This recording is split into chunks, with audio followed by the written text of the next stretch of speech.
Recibir un diagnóstico de diabetes puede que no sea sencillo. Cuando nos dan el diagnóstico podemos experimentar diferentes tipos de sentimientos: negación, frustración, enojo y hasta depresión. Ya hemos hablado de estas etapas, lo que significa el duelo y cómo se va experimentando de una persona a otra. Repetimos el tema de emociones, porque también es fundamental aprender a identificar qué es lo que estamos sintiendo, cómo estamos viviendo, cómo juegan las emociones en nuestra salud y qué impacto tienen en las mismas. ¿Cuántos de nosotros vamos por la vida tristes y pensando que pues así es nuestro carácter, o a lo mejor sintiéndonos o pareciendo sentirnos muy bien, cuando en realidad puede haber algo dentro de nosotros que hay que atender? Hoy juntos trataremos de acompañar sus emociones aquí en Diabetes Juntos por Ti.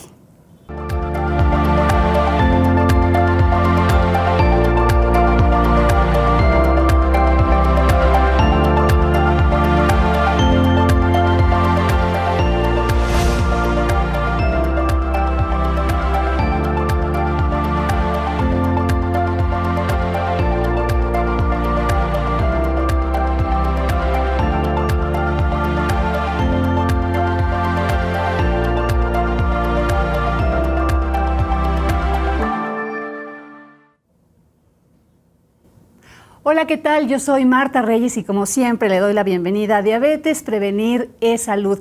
Muchas gracias a todos ustedes que están haciendo posible que tengamos una comunicación directa a través de nuestras redes sociales. Gracias por confiar en nosotros. Y bueno, les repetimos que no somos un sustituto de su médico, simplemente queremos ser un acompañante en la vida diaria. Eso es lo importante de tener esta cercanía, que usted sepa que tiene un lugar, una persona, un programa en donde escribir y exponer sus dudas. Obviamente le digo, siempre solo como un acompañamiento y no un sustituto de su médico. Oiga, y hoy pues yo le quiero hablar a usted, a su corazón, a sus emociones, a sus sentimientos. Ese es el tema del día de hoy, nuestras emociones. Y mire, las vamos a abarcar en dos aspectos. Las emociones que vamos experimentando cuando recibimos una mala noticia. Si la recibió usted al tener el diagnóstico de diabetes, o a lo mejor usted tiene un familiar que recibió el diagnóstico y también se siente como frustrado, como enojado, como que no sabe cómo manejar las cosas, no se me preocupe, porque aquí vamos a hablar de ello y seguramente se va a identificar en muchos momentos. Y por supuesto también vamos a hablar de qué papel juegan las emociones en nuestra salud. ¿Usted ha escuchado de esas enfermedades psicosomáticas? Pues sí, tiene mucho que ver, de verdad que las emociones van a factorizar muchos de nuestros problemas y de ello vamos a hablar hoy. Vamos a tratar de tranquilizarnos, respiremos, entendamos de qué se trata este programa y lo comenzamos. Yo le agradezco muchísimo que esté en esta emisión de Diabetes, Prevenir Salud, la licenciada en Psicología Social, Laura Arellano. Muchísimas gracias, Laura, por estar aquí. No, gracias a ti, Marta. Un gusto. Gracias. Y un poquito más de Laura. Ella tiene diplomado en obesidad y enfermedad crónico-degenerativa por la Secretaría de Salud. Tiene diplomado en obesidad por la Asociación Mexicana para el Estudio de la Obesidad y es educadora en diabetes por la Federación Mexicana de Diabetes. Obviamente tiene mucho más currículum, pero lo que nos importa, además de su currículum, es platicar con ella y que nos oriente un poco en este tema de las emociones. No sé, Laura, si estás de acuerdo conmigo en comenzar con, recibimos un diagnóstico de diabetes en la casa, en la familia hay un diagnóstico de diabetes, ¿y cómo vamos sintiéndonos? Yo creo que uno de los factores dentro de un diagnóstico es esta depresión que va sintiendo, esta desolación, este enojo, esta duda inclusive de ¿será cierto que soy yo quien tiene este diagnóstico? ¿No se habrá equivocado el doctor? Seguramente se equivocó y entonces el paciente entra en estas emociones negativas donde él no acepta que tiene esta enfermedad. Claro que aquí hemos hablado, te cuento, del duelo como tal, que son estos sentimientos de los que estamos hablando. Y bueno, aprendíamos que no siempre se experimentan todas las etapas, ni en el orden que a lo mejor se van manejando en toda la bibliografía que existe al respecto.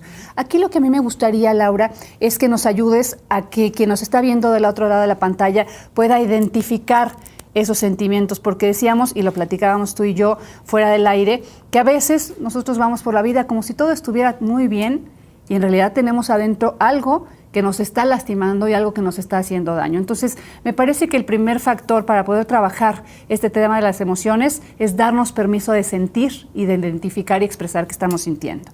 Claro, fíjate que los pacientes en su mayoría son pacientes que sienten este enojo, esta tristeza y no saben qué hacer con eso. De pronto, en esta negación empiezan a hacer situaciones que no deben de hacer dentro del tratamiento. Inclusive ya cuando van avanzados en el tratamiento, son pacientes que vuelven a caer nuevamente. Entonces, pues sí es importante que el paciente esté con atención psicológica para que lo ayude a canalizar esas emociones y no se le venga el mundo encima. Fíjate, por ejemplo, en la parte de la alimentación, donde el paciente tiene que tener ciertos cuidados, ya no puede comer tanta grasa, tantos carbohidratos, etc. El familiar lo va relegando, ¿no? Tú puedes comer esto, pero nosotros podemos comer esto. Algo que seguramente para él es más sabroso o para lo que él estaba acostumbrado, pero el familiar tiene también que aprender, tiene también que saber empoderarse de la enfermedad, empoderarse de su paciente para que lo pueda ayudar a vivir esta nueva etapa de diabetes. Fíjate que este término de empoderamiento pues está en auge en el tema de empoderamiento femenino, digamos, ¿no? Pero aquí yo te escuchaba hablar de ello y ahorita lo repites. Me gustaría que ahondemos un poquito en esto. ¿Cómo le podríamos explicar a mamá, a papá, quien está allá viéndonos en casita o en su trabajo, en donde nos estén viendo, qué es empoderarse? ¿Cómo se puede empoderar de este factor? Empoderarse es saber, aprender, tener conocimiento de lo que me está sucediendo, por qué me está sucediendo, por qué tengo que hacer cambios, en qué me benefician, por qué lo que estaba haciendo anteriormente me perjudicó, de qué manera, cómo logré llegar hasta este punto. De alguna forma, y en resumidas cuentas, digamos que agarrar el toro por los cuernos. Exacto. O sea, no lo vamos a cambiar. El toro ya está aquí junto a mí, pues lo agarro y digo, pues aquí está y yo soy responsable, no culpable, que me gustaría que eso sí lo elimináramos de nuestra cabecita. Creo que por cultura, por educación, porque nos han formado el tema de la culpa, que les decía yo es una palabra fea. Digamos que la responsabilidad está aquí, en mis manos. No es responsable el doctor, no es responsable la psicóloga, no es responsable nadie más que yo. Ya de lo que hice, pues no podemos cambiar. Pero de aquí para el frente, pues podemos cambiar y creo que el primer paso es ese, empoderarme.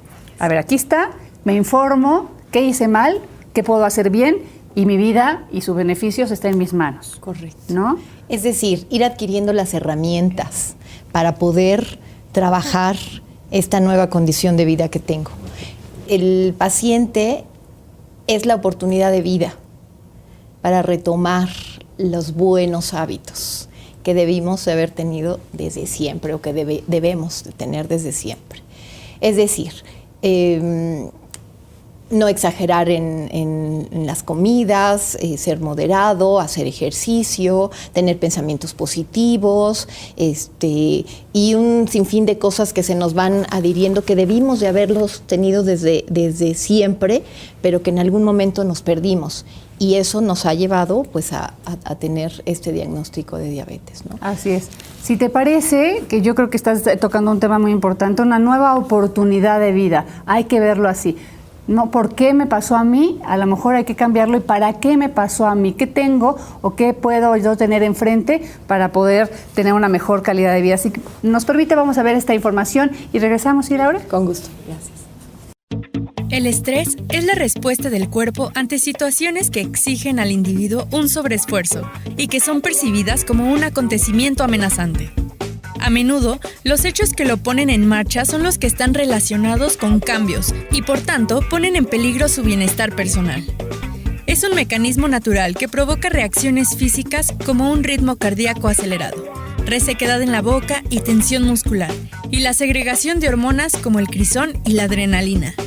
Pero en niveles elevados, el estrés puede generar dolor muscular, acidez digestiva, entre otras reacciones similares. Mal controlado, el estrés puede afectar todos los aspectos de la vida. Por eso, es importante realizar actividades relajantes y placenteras. Siempre y cuando sea una actividad placentera, no importa, puede ser cualquier cosa. Pero ya vemos cómo nuestras emociones van influyendo en nuestra salud y cómo una buena actitud también nos puede ir ayudando. Aquí hablábamos de empoderarnos, de agarrar el toro por los cuernos, de informarnos y de ver nuestra responsabilidad y, por supuesto, de asumir las condiciones de vida que estamos teniendo y de verlas con un enfoque positivo, con una nueva oportunidad de hacer las cosas de una forma de mayor beneficio para nuestro cuerpo. Aquí estábamos hablando de identificarlas, Laura Arellano, especialista en psicología social que está hoy con nosotros. ¿Qué tipo de emociones va a ir sintiendo el paciente después de un diagnóstico? Fíjate que una de las emociones iniciales es la negación. Okay. O sea, estoy negado, a mí no me pasa. La siguiente puede ser la culpa, ¿no? Ah, sí, claro, por esto, y empieza a culparse, ¿no? Inclusive a culpar a la mamá que tiene diabetes o al familiar, ¿no? Qué sé yo. Posteriormente también la confusión. Hay una confusión el paciente, al saber que tiene que hacer muchas cosas, ¿no? O de determinada manera se confunde, en vez de hacer hacia el lado positivo, empieza a hacer hacia el lado negativo. No sé, por ejemplo, si es un paciente que le gustan las galletas o le gusta el pan, entonces pues dice, bueno, ¿qué tanto es tantito?, ¿no? Y empieza. Y se confunde, o empieza a consumir ciertos alimentos que aparentemente están indicados y él piensa que como de determinada clase de pan puede comer, pues piensa que puede comer de todo. Uh-huh. Y entonces ahí es donde el paciente tiene, si no hay información y no hay educación, el paciente se va confundiendo. Y otra, bueno, pues la depresión, ¿no? Que está triste, precisamente como viene arrastrando todas estas emociones anteriores, pues llega un momento en el que el paciente está deprimido, no quiere salir, ya no quiere convivir con los familiares, no quiere salir a la calle, no quiere hacer muchas cosas. Entonces ahí hay que detectar a tiempo esta depresión, esta tristeza, ¿no? Aquí dime una cosa, ¿qué, digamos, relación o qué concurrencia, por decirlo de alguna forma, tiene la depresión con la diabetes? Es muy común que una persona con diabetes se deprima, pero no es obligado. No es obligado, pero fíjate que conforme van pasando los años, el tiempo, conforme va evolucionando la enfermedad, resulta que el paciente llega a ese punto donde está deprimido, porque como no hay información, no hay conocimiento, no hay educación, el paciente se va perdiendo. Si te parece, vamos a hacer una pausa porque creo que estamos llegando a un tema sumamente importante, que es la depresión, y no me gustaría tratarlo así tan rápido. Entonces hacemos la pausa y regresamos. Con gusto. Estamos juntos en Diabetes, Prevenir Salud, volvemos.